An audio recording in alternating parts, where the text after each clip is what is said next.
আসসালামু আলাইকুম। আমরা জানব ইউরোপিয়ান ইউনিয়ন থেকে কিছু গুরুত্বপূর্ণ সংক্ষিপ্ত প্রশ্নোত্তর। চ্যানেলটি সাবস্ক্রাইব করে সাথেই থাকুন।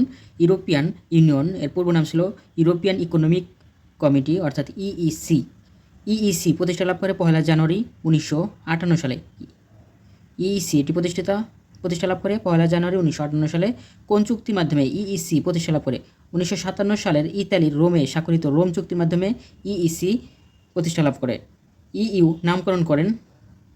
নামকরণ করা হয় 1 নভেম্বর 1993 সালে, অর্থাৎ ইউরোপিয়ান ইউনিয়ন নামকরণ করা হয় 1 নভেম্বর 1993 সালে, কিন্তু ইইসি অর্থাৎ ইউরোপিয়ান ইকোনমিক কমিটি এটি প্রতিষ্ঠা লাভ করে 1 জানুয়ারি 1958 সালে। এটি পরবর্তীতে নাম হয় ইউরোপিয়ান ইউনিয়ন 1 নভেম্বর 1993 সালে। কোন চুক্তির মাধ্যমে ইইউ প্রতিষ্ঠা লাভ করে?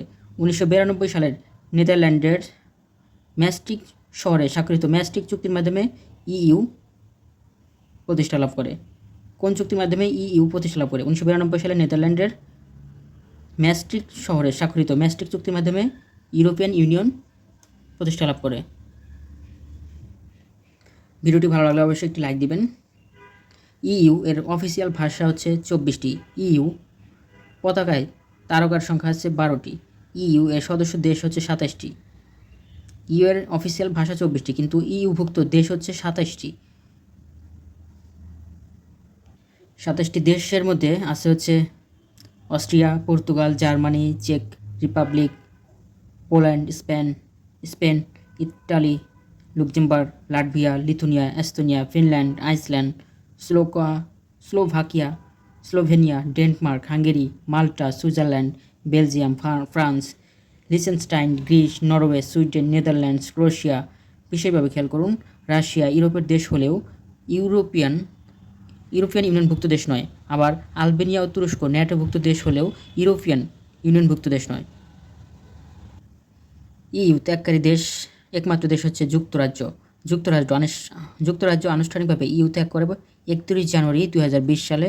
যুক্তরাজ্য কত বছর পর ইইউ ত্যাগ করে? 47 বছর পর যুক্তরাজ্য ইইউতে যোগদান করে, তখন নাম ছিল ইইসি 1973 সালে। ইইউ সর্বশেষ সদস্য দেশ ক্রোয়েশিয়া 2013। সর্বশেষ ইউরো মুদ্রা চালুকারী দেশ হচ্ছে ক্রোয়েশিয়া 2023। ইইউ এর সদর দপ্তর ব্রাসেলস, বেলজিয়ামে অবস্থিত। ইইউ এর পার্লামেন্ট অবস্থিত ফ্রান্সের স্ট্রাসবার্গে। ইইউ এর কেন্দ্রীয় ব্যাংক অবস্থিত জার্মানির ফ্রাঙ্কফুর্টে। ইউরোপীয় ইউনিয়নভুক্ত দেশসমূহের একক মুদ্রার নাম হচ্ছে ইউরো। কোন চুক্তির মাধ্যমে ইউরো মুদ্রা চালু হয়? 1992 সালের ম্যাস্ট্রিক্ট চুক্তির মাধ্যমে। ইউরো মুদ্রার জনক রবার্ট মুন্ডেল। ইউরো মুদ্রার চালু হয় 1 জানুয়ারি 1999 সালে। ইউরো মুদ্রা চালু হয় ইউরোপীয় ইউনিয়নভুক্ত 20টি দেশে। ইউরো মুদ্রা সর্বশেষ চালু হয় ক্রোয়েশিয়া 1 জানুয়ারি 2023 সালে, সর্বশেষ ক্রোয়েশিয়াতে। ইউরোপিয়ান ইউনিয়নভুক্ত যে দেশ ইউরো মুদ্রা চালু করতে বাধ্য নয় সেটি হচ্ছে ডেনমার্ক। কোন চুক্তির মাধ্যমে ইউরোপিয়ান ইউনিয়নভুক্ত দেশে ভিসাবিহীন যাতায়াত চালু হয়? লুক্সেমবার্গের শেনজেন শহরে স্বাক্ষরিত শেনজেন চুক্তির মাধ্যমে। শেনজেন এরিয়া বলতে বোঝায় শেনজেন চুক্তির আওতাভুক্ত অঞ্চলকে। বর্তমান শেনজেন এরিয়াভুক্ত দেশ 27টি, কিন্তু ইউরোজোনভুক্ত দেশ হচ্ছে 20টি। শেনজেন এরিয়ায় আছে 27টি দেশ, আর ইউরোজোনভুক্ত দেশ হচ্ছে 20টি। ইউরোপিয়ান ইউনিয়নভুক্ত যেসব দেশে ইউরো মুদ্রা চালু রয়েছে তাদেরকে বলা হয় ইউরোজোনভুক্ত দেশ। শেনজেনভুক্ত 27টি দেশ হচ্ছে অস্ট্রিয়া, পর্তুগাল, জার্মানি, চেক Republic, Poland, Italy, Luxembourg, Estonia, Latvia, Spain, Lithuania, Finland, Iceland, Slovenia, Slovakia, Denmark, Hungary, Malta, Switzerland, Belgium, France, Liechtenstein, Greece, Norway, Sweden, Netherland, Croatia. মনে রাখুন, ইউরোপিয়ান ইউনিয়নভুক্ত 27টি দেশই হলো শেনজেনভুক্ত 27টি দেশ।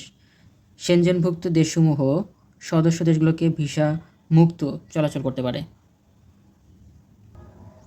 শেনজেনভুক্ত সর্বশেষ দেশ হচ্ছে ক্রোয়েশিয়া। শেনজেন চুক্তি স্বাক্ষরিত হয় 1985 সালে। শেনজেন চুক্তি কার্যকর করা হয় 1995 সালে। নোট: শেনজেন চুক্তি বাস্তবায়নের লক্ষ্য 1990 সালে দ্য শেনজেন কনভেনশন চুক্তি স্বাক্ষরিত হয়, অর্থাৎ দ্য শেনজেন কনভেনশন ইউরোপিয়ান ইউনিয়নভুক্ত দেশে ভিসাবিহীন চলাচলের সাথে সম্পৃক্ত।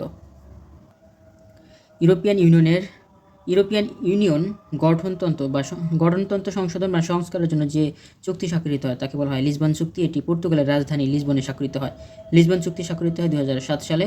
লিসবন চুক্তি কার্যকর করা হয় 2009 সালে। ইউরোপিয়ান ইউনিয়ন শান্তিতে নোবেল পুরস্কার লাভ করে 2012 সালে। ধন্যবাদ সবাইকে এতক্ষণ সাথে থাকার জন্য। সকলের জন্য শুভকামনা রইল। আমার জন্য সবাই দোয়া করবেন। সবাই ভালো থাকুন। আসসালামু আলাইকুম।